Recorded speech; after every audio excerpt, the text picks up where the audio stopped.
Welcome to the WPAOG podcast, brought to you by the Association of Graduates. Tune in as we continue our mission of making the Long Gray Line the most highly connected alumni body in the world. Reporting directly from the United States Military Academy at West Point, let's go Army!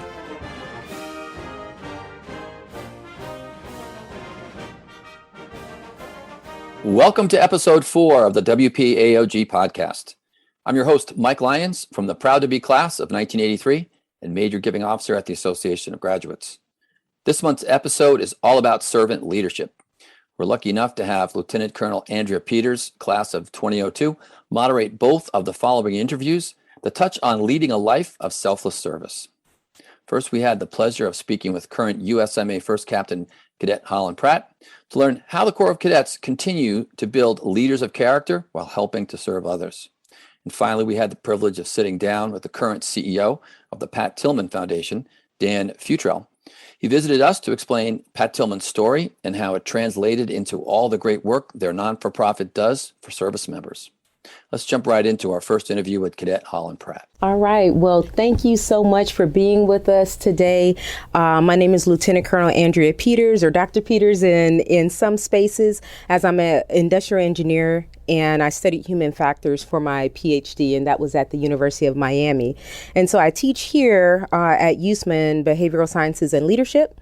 And I teach general psychology for leaders as well as engineering psychology. And so I pride myself, I guess, on considering the human dimension as I approach problems, both complex and simplistic. Also within this space lies my curiosity of why people do what they do and how we can make people a better version of themselves, I guess you would say. So to bring this curiosity and desire to help people grow, I think I've done that within the classroom and then also within the West Point Leadership Center as the OIC for Diversity Forum. And our cornerstone of our program is servant leadership. So that brings me to our podcast today. And it is with a phenomenal young lady. And her name, which most of you probably already know, and if you don't, shame on you, but it's Cadet Holland Pratt.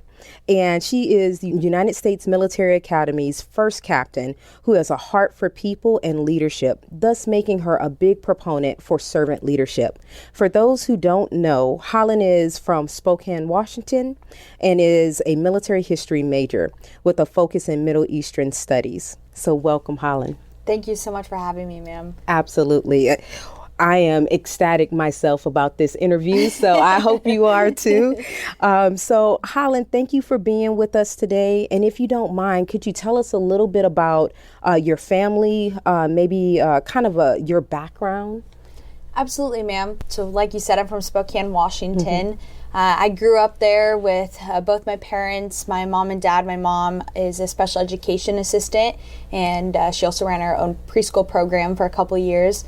My father works in law enforcement for the Spokane County Sheriff's Department, and I have a younger sister who just started running track at the University of Idaho this year. Wow, I bet she's looking up to you. I look up to her, ma'am. That's awesome. She's an amazing person. She's my best friend.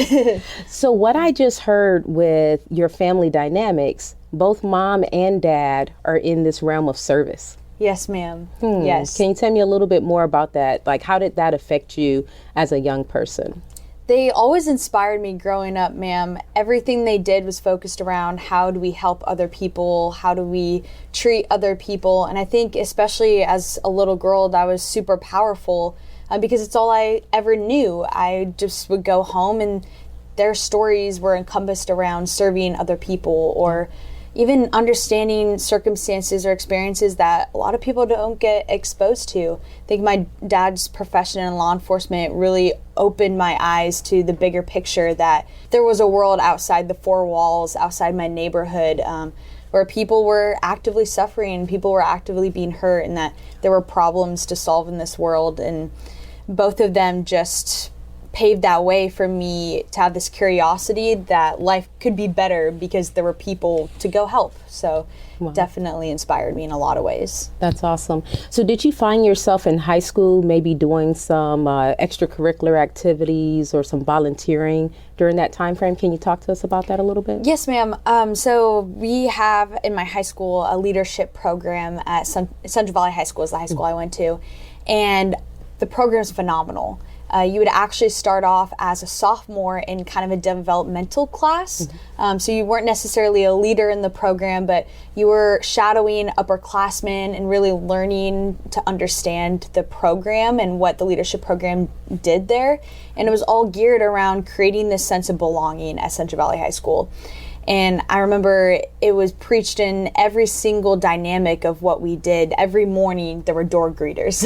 So you'd stand at the door and you would greet and you'd smile and wave. And I remember one day we were sitting in the classroom and we were kind of complaining about it, having to get up early, drive to school early. And my teacher, Mrs. Donnelly, she told me, that could be the only smile a person sees during that entire day. That could be the only time that a person speaks to that individual and tells them to have a great day or asks them how their day is going so far. And so we kind of stopped and reflected. We're like, that's very true. You know, you could be that one person. And so I think those little experiences taught me that it really is the little interactions that you have with people that build that foundation for servant leadership. You know, how are you being genuine and authentic in who you are and interacting with other people to create that feeling of belonging, because people can tell when that belonging isn't true to who you are. So that's right. Yes, ma'am. So that sounds a lot in line with what we do in Diversity Forum, right? The whole focus of our servant leadership and kind of standing in that gap and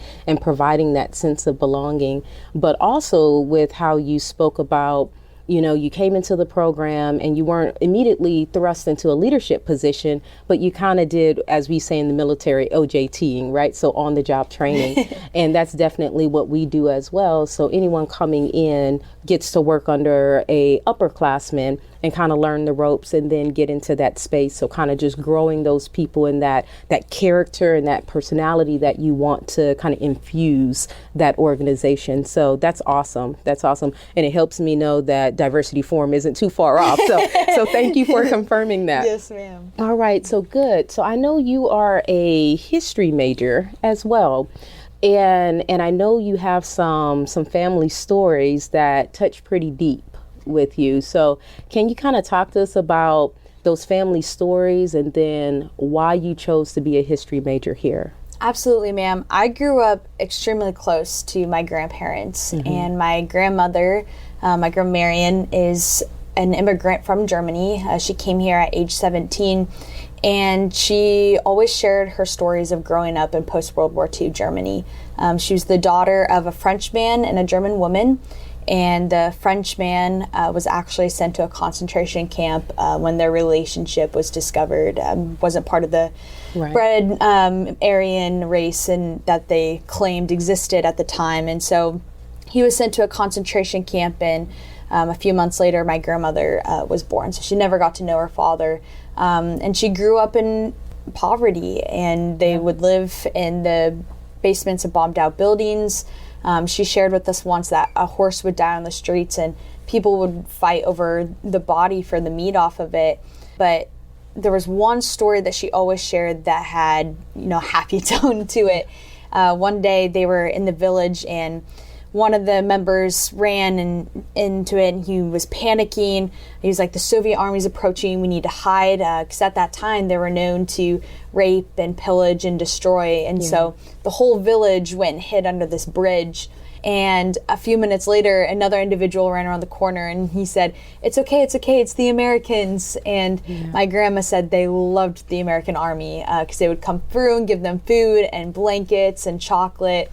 And that's how she had her first taste of chocolate and her first taste of a cheeseburger, which just so happened to be my favorite foods now. And, you know, I think for a little girl at that time to see kindness from a group of people, a military that she hadn't seen kindness from before, was super powerful for her. And it shaped the way that she looked at life. From that moment forward, she knew that she wanted to immigrate to the United States. Wow. So that experience really spoke true to me. I think it demonstrated to me that the role of the Army isn't just destruction, but also building too. How you form relationships with the people and the countries that you are occupying. I mean, it changed my life. I wouldn't be here without that Army. So I always grew up on that story, and her experiences really shaped my perception of understanding the past. Well, why was the Army there? I can remember asking that to her as a little girl. And so World War II history really became my focus growing up. And I actually got a summer job working at Papa Murphy's in high school. Okay. Also, I could go on this World War tour of Europe with one of my mentors, Senora Smith. And so I got enough money, and we went to Europe. And, you go to Normandy, and you go to the Bella Wood, you go to Bastogne. We got to go to a concentration camp, Sachsenhausen. And once you see sites like those, it shapes your entire perception of the world. Those places weren't guaranteed victories. They were places of suffering and hardship, but you get to stand on that battlefield and be at peace. And what struck me is they're all beautiful places now. There's flowers, there's butterflies, there's children running around. And as you walk through that cemetery, I remember standing in front of the headstone of a 16-year-old boy and recognizing the fact that I had outlived that individual. And so I knew in that moment that I wanted to join the Army, and I wanted to serve, and I wanted to be a part of that mission set where you're helping people, find a better life and pursue a brighter future. And West Point popped up on the radar, and there was no turning back after that. Those hype videos really sell you very well. No, what a great story. What a great story. And then also just your ability to actually step foot in that country and kind of really embrace it and take it in, right? Really inhale it. So amazing. So let's tie back to service. So you decided at a young age that you were going to be a part of the military because this story that your grandparents told you, right? Yes, ma'am. And so now as we think about you here as the first captain of the United States Military Academy, and I know just recently you wrote a letter, right? And can you tell us a little bit about that letter and what was kind of the impetus for you to write that letter about servant leadership in the academy? Yes, ma'am. So going through the 4 years of West Point, for me, the biggest thing that we see cadets struggle with is cynicism. You go through a lot of hard circumstances, right? You go through the day-to-day monotony. And for me, I never really wanted to be a part of that cynicism, and I could feel myself starting to buy into it sometimes when things got really hard or low. And looking back on it, what really held me true to not buying into that all the time, letting it kind of drag me down, is just the idea of why am I at West Point? And I kept trying to figure out what that why was, honestly, because I knew back then that it was to serve my family, but I was like, how has that service changed while I've been at West Point? How has my being here been shaped by the experiences I've gone through? And really the biggest kind of turning point for me was actually CFT this past summer. I was developing my leadership philosophy for CFT, and I went to the RTO, Colonel Coleman, and I was like, sir, I really want you to look over my leadership philosophy and tell me what you think. And so we meet up, and I don't remember what my original one was, but it was something very just, it was hoo-wah. It was totally just, Army strong. I think like the motto I had was like tip of the spear. Like that's what we do here. All the key terms, exactly, right? Exactly. Yes, ma'am. And I remember Colonel Coleman reading it, and he was like, Holland, this is great. This is awesome. And I was proud. I was like, yes, sir. Like I worked hard on it. And he goes, but it's not you. And I remember just sitting there. I was like, it's not me. And he's like, it's awesome. Like it has all the touch points. He's like, but it's not you. It's not your personality. It's not you. He's like, just think it through. Just sit down, take your time. I want you to think this through. So I went back, and I think it took about a week to just really each day do some like deep reflection on the leaders that I admired, my family history, you know, what was true about that family history that's still true today in the environment that I'm in. And for me, it was really servant leadership. And the quote, eager to serve, willing to lead, spoke to me the most. And it's the idea that your service to others comes first. That is your number one priority. In whatever position you hold in this world, from the lowest echelons to the highest echelons, that position is your tool to be able to complete that service to help others. And that guided the way throughout CFT. And I realized that was my why. That's what helped me get through that cynicism. And so what I really wanted for cadets this year as the first captain was to help people see that why, that they could connect with some part of service to the academy that they were passionate about, that inspired them. And for me, the biggest thing was, how do I get the staff on board here with that idea too? I want the academy to be in this cohesive dynamic where everyone's a part of the same mission set. So I reached out to the academic staff and asked them if I could send out a letter to the entire staff and faculty, just advocating for this idea of servant leadership and how to get the staff and faculty on board with propagating that idea. And got sent out, and it was extremely well received, which I was very happy about. I've had instructors reach out about service projects that they've been planning that they would like to see the Corps get involved in, and that has been super exciting because, like I said, I think there's a different why for everyone, but if you can find how that why connects to some service that they're passionate about, it really helps them see the bigger picture at West Point and what we're here to do, and that's to help people in the unique way that we were created for. That's awesome. That's awesome. Once again, thank you for confirming that Diversity Forum is doing the right thing, because we have an arm that we are trying to get up and running again. Of course, COVID kind of slowed us down, but that servant leadership piece, and specifically working in our local neighborhoods, which that is one of the reasons why I started talking to AOG. Because AOG is looking at doing an after-school program. Have you heard about that? I've heard a little bit about it, yes ma'am. Okay, so thinking about that program and thinking about maybe some other things that you've had in mind, where do you think the cadets can really apply their focus to, where they get this experience that you're looking for them to get in? I got it. Everybody has a different passion, but still within that service realm, is there something specific or in particular that you would like them to experience during this time frame? Yes, ma'am. I think, so there's two kind of parts to it that I really advocated to the cadets that I kind of placed in charge of this program. And the first one is being mentors and stewards of the profession that we're in.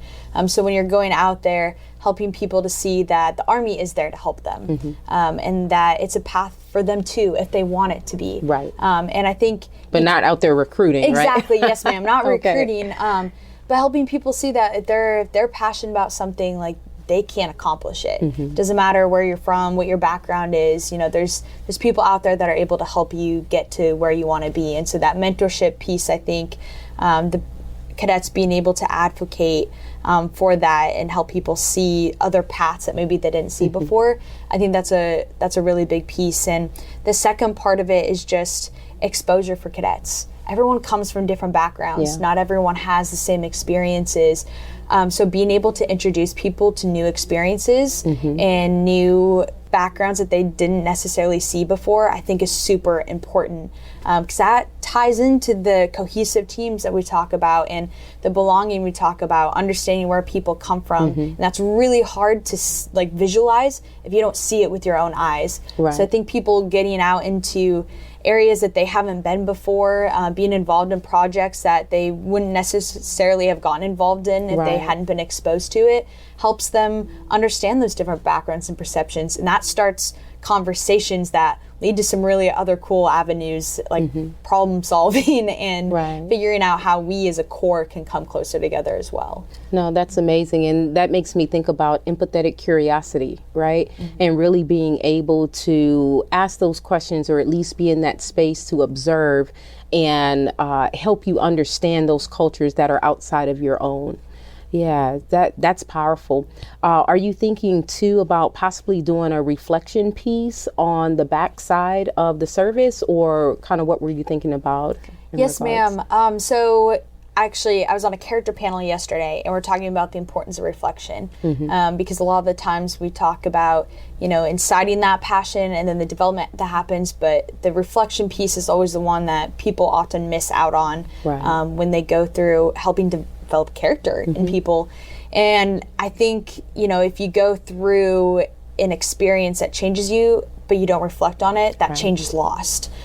So going through or you get only a fraction of it. Right? Exactly. Yes, ma'am. You don't see the bigger picture. And I think this past summer, the new cadets having the opportunity to reflect in their journals, just talking to them about it, they say that was a phenomenal opportunity, not just for them individually to understand what they learned from the experience, but for their leadership to be involved in it too. So if you're writing things down and you're taking the time to look at that service and what it means to you, being able to share that with people, I think is the other powerful component. Because I don't always see all the things I can take away from an experience until I start talking about it with my friends or with people that I pass by. And then I'm like, oh, I never even thought to look at it that way. So I definitely think that that's something we'll incorporate. We have leader books right now, which we're starting slow to get cadets ingrained into it, but once a month there's a reflection prompt on some activity that West Point's involved in, on some major event that has happened in the world, in current events. And so that reflection prompt serves as the basis for people understanding how that experience relates to them, and then being able to share that with the squads that they're in here at West Point. So as we get the service program integrated into the core, we're hoping that second semester we get to just jump right out of the gates with all of that flowing together. So the service project and the reflection piece through those leader books being attached at the hip. So we can see that come full circle. Oh, awesome. And yes, when I heard about the reflection during Beast Barracks, I was like, so just realize all PO 100 instructors were like, thank you for doing so. Yes, ma'am. So no, that's amazing. And I look forward to seeing how this develops over time, because reflection is key, right? And you all learning this while you're young will have such a different impact on you versus you being 20 plus years old, 30 years old, and now you're trying to pick it up. Not saying that you can't do it and you can't do it well, but if you learn it so much earlier, and then you're learning how to kind of keep shifting that compass if it's going off a little bit, right? Because a lot of times you can't tell if you're not in that reflective state. Right? And it's cut the corner, right? Possibly. Where then you wake up and you're like, how did I get here? Well, it was little choices that you didn't recognize that you were doing. But if you set in your thoughts and in your feelings for a little while, you kind of figure out that, hey, I might not be making the best choices, or I might not be focusing on the best things that I really need to be doing right now for my own personal development, as well as for the development of others around me that's kind of feeding off of me. Absolutely, right? Yes, ma'am. As a leader. Great. So one last question for you. Is there anything that you would like to tell alumni about this program that you're doing, in any way that they can help you? Absolutely, ma'am. So the biggest thing right now is consolidating opportunities for cadets. Cadets have very busy schedules and they don't all have the same schedule. So being able to have multiple opportunities for cadets is the best way to get everyone involved in it. And so if members of the AOG have awesome service opportunities that they think the Corps can help out with and contribute to in a meaningful way, I would love for them to reach out. My email is just holland.pratt@westpoint.edu, and I would love to get service ideas, which I can forward to our main cadet liaison who's in charge of the service program, and they can help facilitate the connection to cadets who can help out in that capacity. So please, we want any and all feedback and opportunities to be able to grow this program. That's amazing. Thank you so much for allowing me to interview you. And I hope you enjoyed the podcast. It was a blast for me. Yes, a lot of information and profound thoughts that you have, and you're just an old soul. and that's all right. It's the history major in me, Yes, you're reflecting within that space, and and we appreciate it. And the Corps of Cadets is really blessed to have you, if I can say that, AOG, but I'm going to say it anyways. Thank you very much, ma'am. Thank you. So keep crushing it out there, and Lieutenant Colonel Peters signing off. The Association of Graduates would like to give a big thank you to Holland Pratt as she sets the example for young leaders of character at the United States Military Academy. Now let's hear from Dan Futrell, the CEO of the Pat Tillman Foundation. Hello, I'm Lieutenant Colonel Andrea Peters, or Dr. Peters in some spaces, as I am an industrial engineer and who studied human factors engineering for my PhD. And so I'm here doing the WPAOG podcast today. And so just a little bit more about me. I teach in the Department of Behavioral Sciences and Leadership, teaching general psychology for leaders and engineering psychology to our cadets here at the United States Military Academy. So I pride myself on, considering the human dimension as I approach problems both complex and simplistic. Also within this space lies my curiosity of why people do what they do and how we can help make people the best version of themselves. So that brings me to my guest today, Mr. Dan Futrell of the Tillman Foundation. Dan is a graduate of Gonzaga University, where he was an ROTC cadet. Upon graduation, he served 5 years in the Army as a Ranger qualified infantry officer. Since then, he earned his master's in public policy and has worked on numerous school boards and in executive roles in both nonprofits and private organizations. Welcome, Dan. Thank you very much. I'm happy to be here. Glad to have you today. So, yesterday, I talked with Cadet Holland Pratt, and so Holland is our first captain here at the Academy, and I see you shaking your head, so you already know that, which is awesome. But it was amazing to kind of just dive into her brain a little bit and kind of get the backstory of who Holland is. So I'd like to do the same with you, and if you could tell us something about your early childhood experiences that kind of shaped you into that person that you are today and why you joined the Army. Sure. There are certain experiences in your life that stick with you longer than others, of course. And, I grew up in not a, didn't have a linear growth path, didn't have a traditional family. My parents weren't together, weren't married, and, I'll be honest, I was an accident and came into this world, and my mother raised me early on and had some difficulties in her own life. Yeah. And because of that, I went through the foster care system in the state of Florida. During that process, the state of Florida assigned a guardian ad litem to me. This is a person who is intended to look after all my legal affairs and really represent me in the family court system. Her name is Bernadine Berube. And she, has kind of served like a grandmother figure for me. Me who didn't have a very large and extended family. And she was a human resources executive for General Electric in the 80s, and she volunteered her time to serve as this guardian for me, who she didn't know, little kid. And really made such a difference in my life. She eventually, coordinated with the state, and I grew up with my dad in California thereafter. But her kind of going above and beyond her day to day, working as an executive, doing work that she felt was important, going above and beyond to help and to serve somebody else, has made an impact for me. And she passed in 2020, but even before that and still continuing, I look to her example of service and truly feel like I haven't given enough back yet. And so, you advance, several years. Eventually I'm going to college.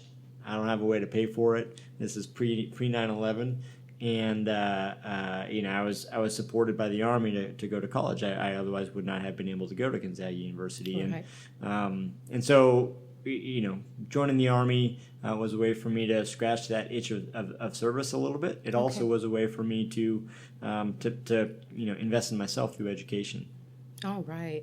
Wow, what a story. And don't feel bad. I think I was an accident too, even though my parents won't really tell me that. Yeah. Well, God bless Miss Berube, because obviously with her love and just attention that she gave you shaped you into who you are today. And so the world is so much better because of her love for you. So we all say thank you to her. So even though you saw her, we understand being young, right, and developing, we're very egocentric, right? Sometimes we don't even realize how egocentric we are. So when did you really figure out that you had a heart for service? As you know, in your late teens, your early 20s, I think a lot of people find themselves trying a variety of different things, trying on a variety of different identities, trying a variety of different activities, and in that process, it was easy for me to look and say, all right, well, what feels good? To your point about ego, from a selfish perspective, what makes me feel like a good human being? What makes me feel like my short amount of time on this earth is going to make an impact for somebody, and it'll make me feel good about it, right? And putting on a uniform in some ways touched on that, not in all ways, right. And I'm happy to speak more to that if you like, but in some ways touched on that, and in a formative part of my life, helped me feel like something bigger than myself, and as if I was serving a group larger than myself, but it made me feel good, right? Like that, and that's what it was about, Okay. So during your time in the service, obviously you could have picked any type of branch, right? And done a lot of things that were probably different from what your experience was. So talk to us about that. Why an elite branch, and why? Okay, I'm an engineer officer, so. Yeah. I mean, if I'm going to join the Army, through my eyes, right. I say to myself, well, if you're going to do it, do it. Right. And that's not to diminish any of the inferior branches of the Army. Oh, whoa, whoa. Just kidding. Yeah. Okay. Right, because I did not mean inferior branches. I just said specifically speaking about the Ranger Regiment, right? That's a lot of pain that you got to go through to get there. And so to be clear, so I didn't serve in a Ranger regiment. Okay. I went through Ranger school, so I was Ranger qualified, but still more than me. was served at Fort Lewis in a couple different units out there, and for me, if I'm going to join the Army, my view of the Army certainly influenced by those in service early on. Right. You got the infantry, and then everybody else is in support, and especially at that time. So my service was 2005 to 2010, and during college in the early 2000s, we experienced 9/11. We entered Afghanistan. We engaged in Iraq, and by the time I was actually putting on some gold bars, I was like, oh well, things are happening here, and even by the time I was commissioned, I had friends who had suffered, in a variety of different ways. If I'm going to join the Army, I want to do the thing. And through my eyes, it was, hey, I want to do the hardest version of this. And I think as any person who's in their early 20s, they are looking for ways to test themselves, which is both kind of an answer to that little voice of like, can you do it? Right. But it's also, but if you can, like, what then? Right? And it's like you have these little voices in your head that are driving you. And for me, it was like, oh well, I should join the infantry. I should go to Ranger school. I should, figure out how to ruck 80 pounds on my back. Figure out how to, I ran Division I college and track cross country and track in college, and for me, it's the same. These two things are not dissimilar. Right. I ran the Boston Marathon on Monday, 4 or 5 days ago. Like, there's something, maybe perhaps something got messed up when I was born, and there's something in my head where I just keep seeking out pain for no good reason. But that it makes me feel good. I have fun with it. Well, good. And so I have to ask this question then. since you just ran the Boston Marathon, did you beat your 2:48? I did not. I did not. All Yeah, right. I know. I wish I could tell you a different answer, but That's I all did right. not. I did That's not. all right. So that gives you more time to kind of push towards that goal. Nothing wrong with that. Yeah. All right. You did your research. That's Yeah, good. That's good. Just a little bit, right? And so the next time you do it, I'll be standing on the side cheering for you, right? Thank you, I won't thank be you. running. No, sir, That's I 'cause you're won't. smarter than I am. That's why. I don't know if it's smarter or if just my knees can't take too much more after being in so long. Yeah.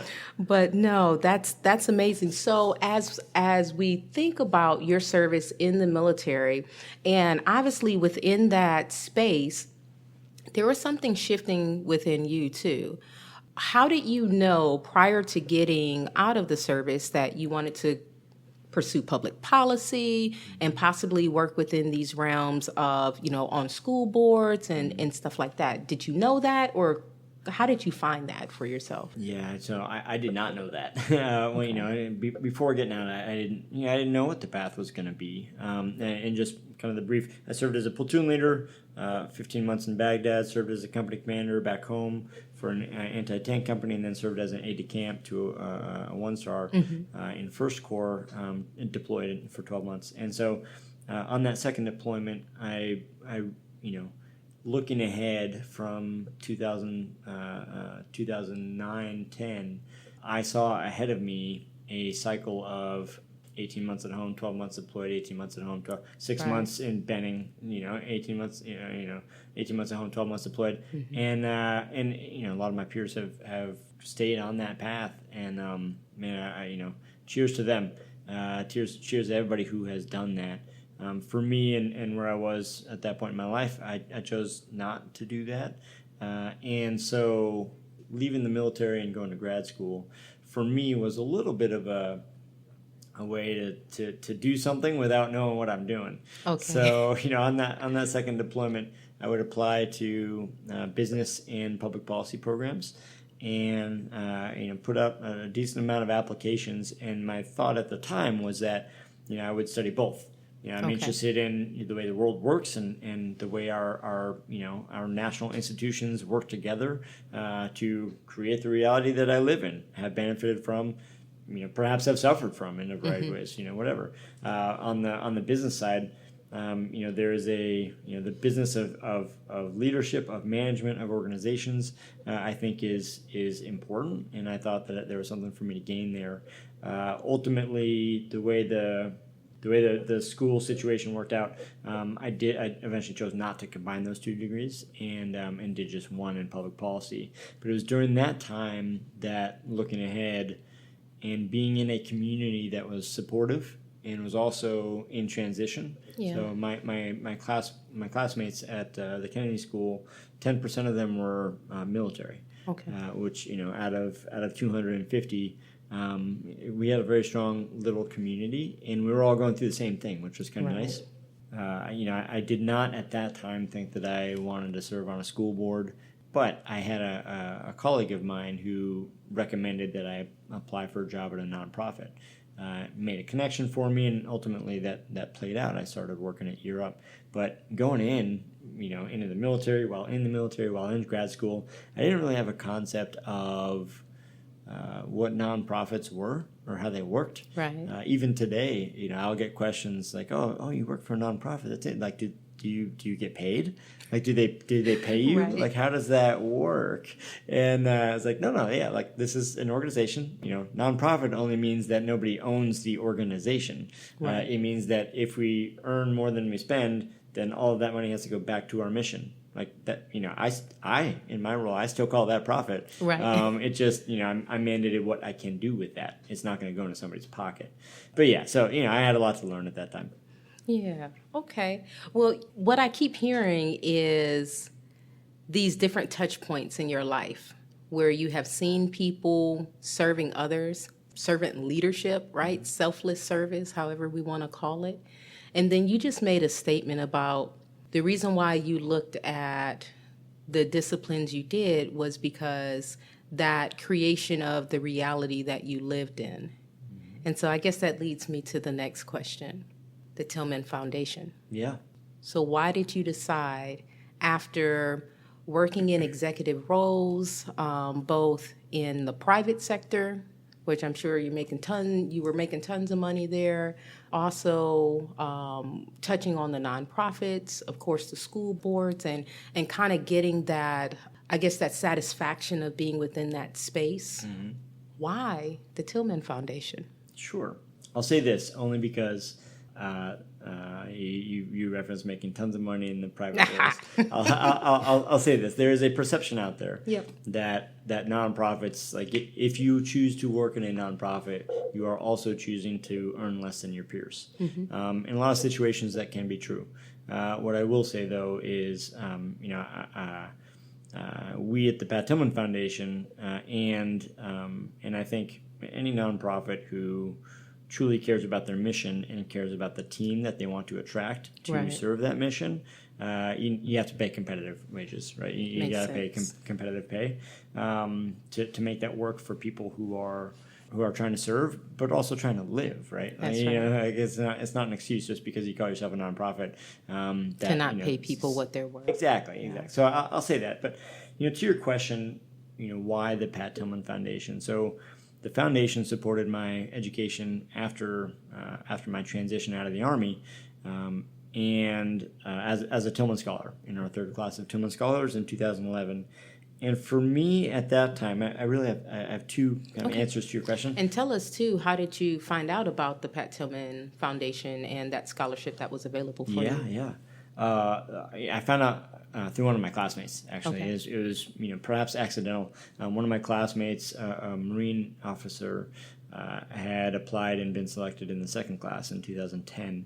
And as the 2011 application cycle came around, he told me, "Hey, 2011, like you should apply for this. You might be competitive," and it kind of worked out.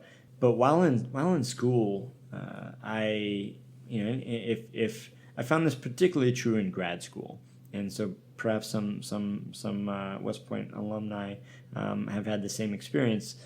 There are a lot of different communities to choose to be a part of. Right. There's a lot of activities, and perhaps you saw this when you were earning your PhD.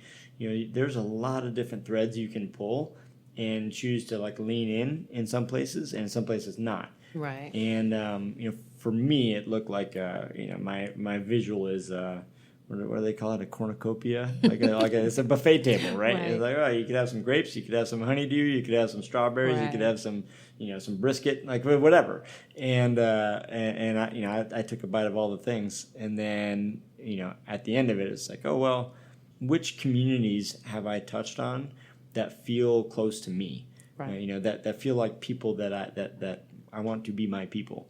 And ultimately, it was this community. It was a community of Tillman Scholars who are professionally ambitious and professionally humble, and that combination is not as prevalent as we'd like to think. Often hard to find. Yeah. And so I was drawn to that. There are people who wanted to put their foot on the gas and make a damn difference in the world, but also hey, let's go have a beer. That's kind of fun, and knew enough to appreciate the moments in their life. And so this community really felt like a home for me. Fast forward 8 years when Marie Tillman and the board of directors, invites me to join the team in this leadership role. For me, first of all, this is a dream job. I'm so happy to be here and to serve this community. But if you zoom out and as we all do, what difference am I making in this part of my life? Right. And we all go through different parts of our lives. What difference am I making in this part of my life? For me, I look at the world, and I think this will resonate for a lot of folks. I look at the world and I see, a dearth of leadership. I see not enough values-based leadership in the world, and a leadership that is servant-driven, that is offered up with a dose of humility. I don't see enough of that in the world. And quite frankly, I don't see enough leaders in the world who lead like Pat led, who lead with humility, who lead with intellectual curiosity, who lead with a dedication to impact. Yeah, that passion, right? That's right. Yeah, that's his. That was a big word for him, passion. So I look at the world and I don't see enough of that, and it makes me sad. It makes me sad in a variety of ways. All I have to do is open up the headlines, and I feel kind of disappointed that we don't have more of that out in the world. The Pat Tillman Foundation isn't big. We select 60 Tillman Scholars a year out of about 2,000 applicants, so it's rather competitive. But this community that we've built is making an oversized impact, and I feel really, really good to get up every day and work hard for this organization and this community. That's awesome, and I'm glad you hit on Pat. If you don't mind, for those who are not familiar, could you tell a little bit about his story? Yeah, sure. Pat Tillman was one of three brothers, the oldest of three, who grew up in the Bay Area in California. And he was a guy who, throughout his early childhood, throughout high school, he played football. He was very athletic. He read, anything he could get his hands on. And he was told, athletically, hey, you're kind of small. And I'm not a big guy. I think he was, Right. 5'11", 6 foot, so bigger than me. But hey, you're kind of small to play football, Right. And you're not fast enough. And so you're just probably not going to make it. Like, enjoy this, Right. but you're probably not going to. Well, that for him, that lit a Clicked, fire. right? Yeah. That gritty, that feistiness. That's Let's right. go. Yeah, and he worked his tail off, and he wanted to play wanted to play football in college, and Arizona State University in Tempe was the one that said, okay, and We'll take a chance, right? take a chance. That's right. We're not going to set this expectation bar too high, but like, come along. And he exceeded. He got on the field, and not only did he hit like a freight train, but he also he led in the locker room. He led on the field when things were hard. And the team went to the Rose Bowl, and there's some kind of mythology around that. But the same thing happened when he says, hey, I want to play in the NFL. Yeah. And same deal. Oh, it's great. It's nice that you want to do that, but you're kind of short, and Right. you're not heavy enough, you're not fast enough. Again, the guy's like, no, like I'm doing it. I know that I can do it. That's right. And sure enough, he does. Seventh round, right? That's right. 98. That's right. And seventh round, the 226th pick. Kind of near the end. Yeah. And he got picked by the Arizona Cardinals. Again, like, hey, we believe in this guy enough to pick him, but we see the numbers. Right. This guy's probably not. And then he gets on the team, earns a starting spot, and he's rocking it. And he's setting he's setting records for the team in tackles. And so all this is going on. He's hitting these professional peaks that a lot of folks dream of and don't ever get to. 9/11 happens. And for all of us, as we all had our own reaction to that moment. For him, it was, man, I'm not doing enough. Right. Here I am playing a game with a piece of leather on a field. I'm not doing enough to serve my country. I have people in my family who have served, and I need to do something more. And for him, he said that the way is I'm going to join the 2nd Ranger Battalion. I'm going to join the Ranger Battalion, and I'm going to go where called, and I'm going to do the best that I can in service of my country. And he and his brother Kevin joined together. After research and all that, his girlfriend, then fiance at the time, Marie, was a part of this process as well. And he turned down a $3.6 million contract with the NFL to go earn perhaps about $35,000 a year enlisted in the Rangers. And a lot of people were shocked by that. That's not a decision that a lot of people would make. He did. He wasn't concerned about what it looked like. But even more importantly, after he made that choice, he chose to not be the center of attention. Right. He said, as soon as I do this, I'm not granting any interviews to anybody. And he didn't. Right. Humble. And he was, that's right. And when he served, at Fort Lewis and in Iraq and later in Afghanistan, it was all about the men to his left and right. And for him, he did not make it about himself. And all the stories that have come out, at the time and since, are all about him truly caring about his team, putting himself on the line every time. Yeah. And ultimately, in April of 2004, he was killed. I think the story, has kind of metastasized a little bit. Right. The story came out one way. Ultimately, he was killed by fratricide. Right. That's a tragedy, no matter how you look at it. But at the time when he was killed, a lot of people were so moved by by that service and by that sacrifice, that they donated money to the family, to ASU, to the Cardinals, and ultimately seeded the start of the Pat Tillman Foundation. Wow. Well, and that story is so moving, and it is a leadership story that we actually talk about in school. So our plebes coming in, we have a vignette where we actually talk about Pat Tillman. Oh, wow. Yeah, so, and that's in our Sensation and Perception class. So amazing. So thank you for sharing that with us. And so what I kept hearing there is that grittiness, right? And then that second chance. So initially people viewed him as, maybe not, right? But they gave him a chance anyways. And so do you see kind of the Pat Tillman Foundation doing the same thing as it relates to scholarships that you all are giving out? You said 60 per year. So how does that kind of work with the scholarship side, whether that be for a master's degree or a PhD? Kind of how does that work? Sure. Yeah. So we offer scholarships to veterans and military spouses. When we say veterans, it also applies to active duty. Okay, so so veterans, active duty service members, military spouses, all of them can apply to be Tillman Scholars. And we are looking for folks who truly believe deep down that the biggest impact in their life hasn't happened yet. It's ahead of them. It's ahead of them. And especially out of the academy here, people have exceptional resumes. People have experiences that are life-defining, and people, are expressing a deep commitment to service.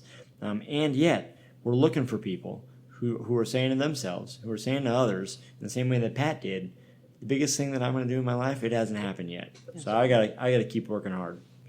Practically speaking, we support any degree that any academic institution that is degree granting. If you're going to get a bachelor's, I know it does not apply here, but you get a bachelor's. If you're getting a master's degree in arts and sciences, if you're getting a PhD, if you're getting a medical degree, a Juris Doctor, you name it, right? We want to support it.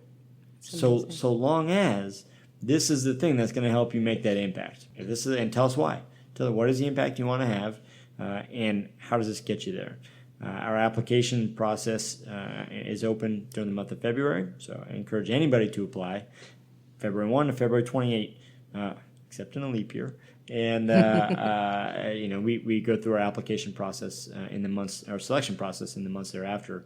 But this community is one where, I'll give you an example. So, as a scholar myself for 8 years before joining the team, I would attend these events in Chicago every year where all of the scholars came together, called the Pat Tillman Leadership Summit. Okay.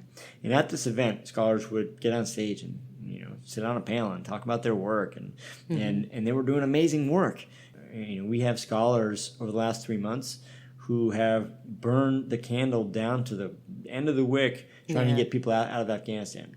Wow. Who either their interpreters or their families or people that they didn't even know, and trying to help them out, and they're connected in indirect ways.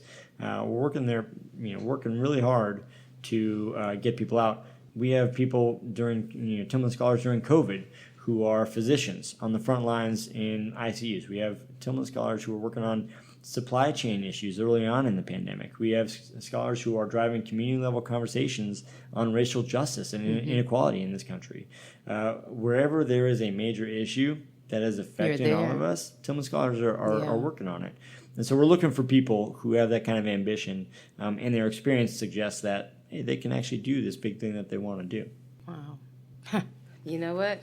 I think I found you guys too late. I should have been a Tillman Scholar, but there's still time for me. You go back to school. I might. The PhD, I think, was enough. But no, that's inspiring because we have so many cadets here that, and I say so many, right? I'm talking about the upper echelon of the class that has been doing really well. Yeah. That during their senior year, they're starting to apply to scholarships, and I think this would be an amazing scholarship for them to apply to. Yeah, and to that end, look, we exist to remove hurdles from education, from a veteran or military spouse's educational journey.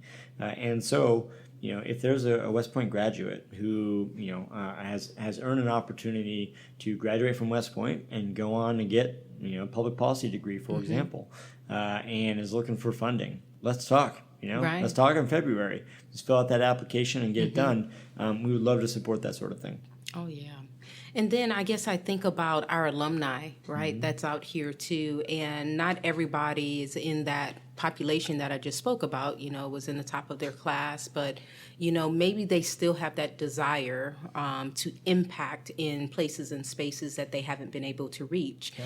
And so I guess how do you approach those young men and women who are looking to do that as well, but may have not had the greatest marks in school? Yeah. Yeah, we're we are not the kind of organization that's going to say this is the one single bar that you got to hit, right? And it's like I hope not. think about I think y'all are doing a different PT test now, right? Oh, it's yeah, the combat, ACFT. Army combat fitness test. Yeah, I've heard that it's got mixed reviews. That's what the internet says. No comment. No comment. Yeah. And so you think about a test like that, right? Like you're gonna get people like your performance is going to reflect on the effort that you put in, for sure. Right. I won't speak about the ACFT because I don't know, but certainly the APFT. You put effort in, you get something out, right? Right. And also, people start from different points, right? And so, or whatever happens, can you take a PT score and then immediately say like, oh, that person is, without seeing anything else, a good or bad officer? Right. Like, of course not. Have we ever known a 300-point PT stud who maybe there's some leadership stuff maybe you can work on a little bit there? Of course, right? So, do we have a bar to say like, hey, you got to be 3.8 or higher? We don't have that. We're looking at the whole person. Okay. We're looking at all of their experiences. We're looking at some demonstration of excellence, right? And if GPA is not it, okay, great. Well, show me where it is. Pat was a guy who wasn't perfect. He wasn't somebody that was like hitting it out of the park with every swing. Right. But when he chose a thing, he performed at a high level. Determination, right? That's right. He performed at a high level. So we're looking for folks like that. Okay. All right. And I guess probably another question that our alumni may have, they know that they want to make an impact. They come from this environment of service.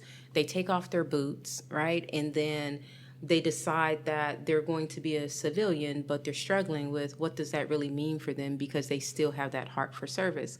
But what if they don't know exactly where they want their impact to be at? Yeah. So how do you help them? Yeah, that's an interesting question. That's a process, and that can be a lifelong process to figure out where you want your impact to be. What I would say is, if you're at a point where you're looking to make a change, you're trying to figure out where your impact is going to be, we are looking for people who have that idea. The concrete doesn't have to be dry, right? But it has to be sitting there. Okay. It has to be sitting there in the framing. So we're looking for people who have an idea of where they want to go, and it's not somebody gets selected as a Tillman Scholar and they shift gears a little bit and find that they actually want to go over here. That's all right. That's natural. But if you don't quite have that idea yet, what I'd say is get to know our organization, get to know the Pat Tillman Foundation, get to know Tillman Scholars, and there's a variety of ways to do that. And maybe there's some inspiration that helps you point the compass in the right spot. Right. Yeah. And I guess my other side of that too is get to know yourself a little bit better too, right? So a reflection. Yeah, that's a So I'll give you a short story on my own experience. I told you I worked for a nonprofit right out of grad school. Immediately after that, I worked for a private company. Okay. And did a lot of reflection during that time, and did a lot of observing. What I saw was my colleagues' different relationship to their work, and that was new for me. How people related to their work, and I didn't love it. I was happy to have a job, but I didn't love it. Right. I learned about myself that if I'm working with people who, okay, I'm ready to show up at 9, I'm ready to leave at 5, and that's all you get. Right. And I did my stuff, I'll see you tomorrow. Not that it's all about hours, but as an example, I found that was unmotivating for me, and I was less interested in putting in my all. You're not going to get the best out of me if that's the group. And so it told me something about what group I wanted to be in if I wanted to feel good about what I was doing. I did a lot of reflection during that time, and ultimately decided, hey, I do need to be more closely connected. There's not a in the long term, there's not a dollar amount that you could pay me that makes me feel good about it. You know? So that's actually not my primary driver. Yeah, that makes sense. Well, great responses. I think one of my last questions for you would be, so where is the Pat Tillman Foundation going? Yeah. Well, we have 60 new Tillman Scholars every year, so our organization continues to grow. At any given time, we have 150 actively enrolled in school. Okay. And so today we have 600 Tillman Scholars who are postgraduate. And as an organization, I don't think that we are a traditional scholarship offering nonprofit, because we care very deeply about the community and we want people to be engaged in that community. Right. What that obligates us to do is then to make sure that we continue providing value to those scholars who've graduated. If somebody's going to give their time to this community, it's got to be worth it. And we all know, we all get busy. We all, if you have a family or not, like that, everybody's making decisions about where to use the limited amount of time that I have. For us as a foundation, what we've said is, hey, we believe so deeply in our Tillman Scholars. We want to amplify their impact. We want them to continue growing. We want them in all the ways that they want to grow. And when we have scholars who are working in law and business and arts and education and medical healthcare, across a bunch of different disciplines, what is the thing that we can offer that serves everybody? It's leadership development.